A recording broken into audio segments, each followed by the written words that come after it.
ఒకానొక కాలంలో ఒక చిన్న రాజ్యం ఉండేది. ఆ రాజ్యాన్ని పాలించే రాజు పేరు వీరసేనుడు.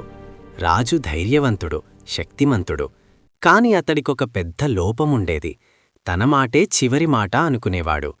రాజు ఎప్పుడూ ఇలా అనేవాడు: బలమున్నవాడే గొప్పవాడు, బలహీనుల మాటలు వినాల్సిన అవసరం లేదు అని. రాజభవనంలో ప్రతిరోజూ సభ జరిగేది. మంత్రులు సలహాలు చెప్పేవారు, కాని రాజు వాటిని పట్టించుకునేవాడు కాదు. ఒకరోజు ఒక వృద్ధ మంత్రి ధైర్యం చేసి, ప్రభూ, బలం కన్నా వివేకం ముఖ్యమో, చిన్న మాట కూడా పెద్ద ప్రమాదాన్ని తప్పించగలదు అన్నాడు. రాజు నవ్వాడు. వృద్ధుడివి కాబట్టి భయపడుతున్నావు అన్నాడు. ఆ రోజు రాత్రి రాజుకు నిద్ర పట్టలేదు. భవనం బయట చూడసాగాడు. గాఢమైన చీకటి. కొంత దూరంగా ఆ భవనం వెలుక భాగంలో ఒక చిన్న దీపం మిణుగురులా వెలిగింది. రాజు ఆశ్చర్యపోయాడు. ఈ చీకటిలో ఈ చిన్న దీపం ఎందుకు వెలుగుతోంది అని మనసులో అనుకున్నాడు.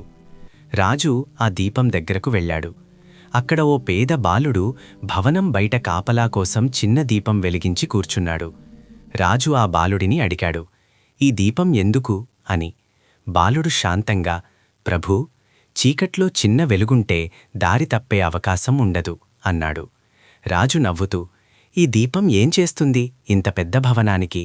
బాలుడు తల ఎత్తి చెప్పాడు, చీకటి పెద్దదైనా, వెలుగు చిన్నదైనా దాని పని అది చేస్తుంది అని సమాధానమిచ్చాడు.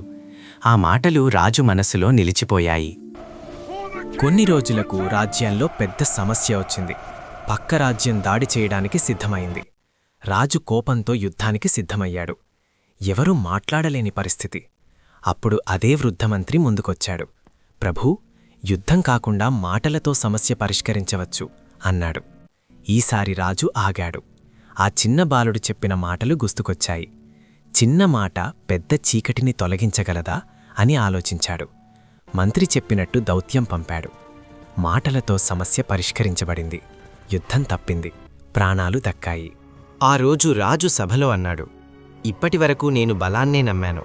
ఇప్పుడర్థమైంది, వివేకం లేని బలం పనికిరాదు.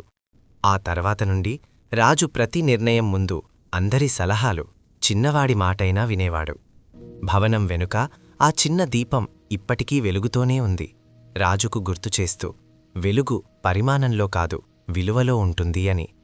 బలం గర్వమిస్తుంది, వివేకం మార్గం చూపిస్తుంది. చిన్న మాటను తక్కువగా చూడవద్దు. ఇలాంటి మరిన్ని కథల కోసం సబ్స్క్రైబ్ చేయడం మర్చిపోకండి.